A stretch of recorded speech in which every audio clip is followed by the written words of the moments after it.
경제 최악이라. 리볼빙 발작하다. 참 좋지 않은 말의 연속이죠. 사실 바닥 경제가 좋아야 되거든요. 그래야지 소비가 일어납니다. 소비가 일어나면요. 660만 명에 달하는 자영업자들의 매출이 늘어납니다. 매출이 늘어나면 아무래도 벌이가 좋아져요. 벌이가 좋아지면 경제가 꿈틀거립니다. 이게 핵심이거든요. 그런데 이 바닥이 더 얼어붙고 있습니다. 냉랭합니다. 자, 이거 한번 보세요. 3년새 카드 리볼빙 증가율입니다. 41.4%. 지금 3년새 카드 리볼빙 증가율이니까 카드 론보다가 더 심각한 게 카드 리볼빙이라고 하거든요. 카드론은 카드를 가지고 대출금을 받는 거지만 카드 리볼빙은 물건을 사고 그 값을 치르지 못해서 이월하는 거거든. 이월. 그러니까 더 최악이에요. 과거로 보면 대부업의 지표가 어때? 이렇게 보는 거하고 질은 마찬가지라고 봅니다. 요즘 대부업의 지표 봐봤자 그 지표가 정확하지가 않죠. 왜냐하면 법정 최고금리를 낮춰서 대부업들이 줄폐업하고 있기 때문에 그 지표로 시장을 가늠하기는 요즘은 어렵습니다. 그래서 카드 리볼빙으로 바닥 경제의 지표를 확인을 하는데 이게 상황이 굉장히 나쁘다는 뜻이에요. 구체적으로 보면 말입니다.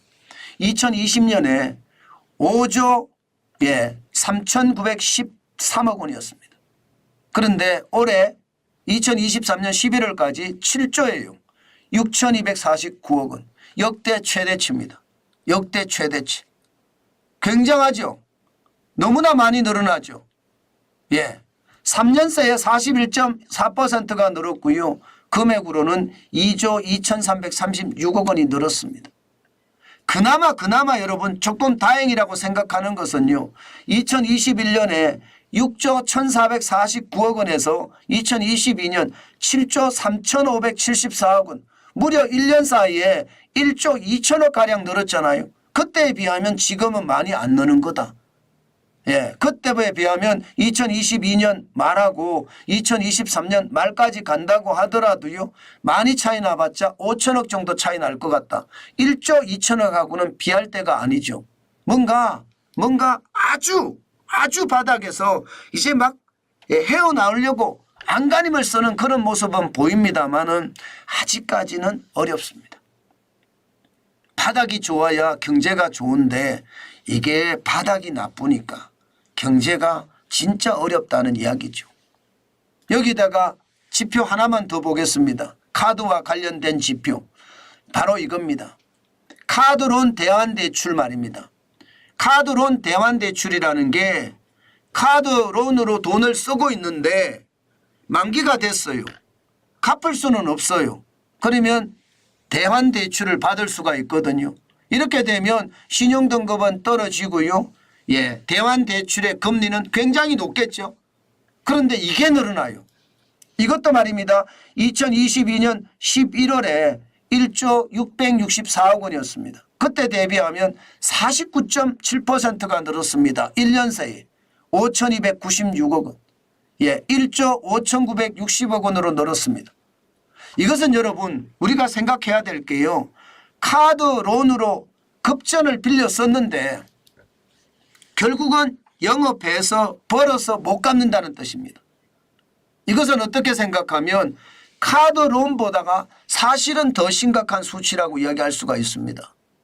왜냐하면 이자가 그만큼 올라가기 때문에 힘든 거죠.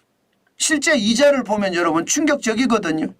평균 금리가 16.5%예요. 16.5%. 고리대금도 이런 고리대금이 없죠. 그만큼 말입니다. 이자가 비싸다는 뜻이죠. 롯데 같은 경우는 17.8%고요. 우리가 좀 작다고 이야기하는데 여기가 15.4%입니다. 리볼빙 금리 자체가. 저는 대환대출도 비슷하게 가거든요.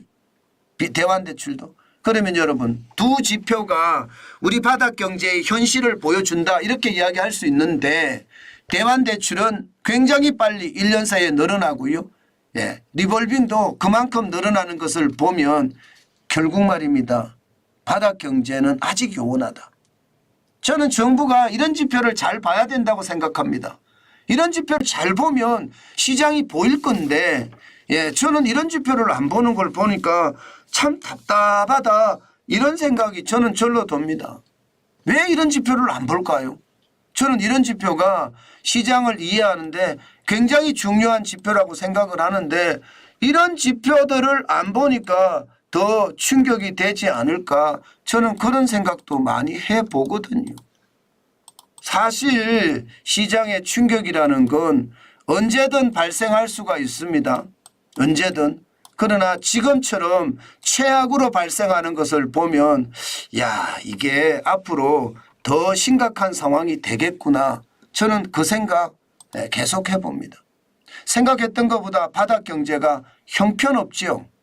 저는 바닥 경제가 이렇게 형편이 없으면요, 결국은요, 충격은 누가 받느냐.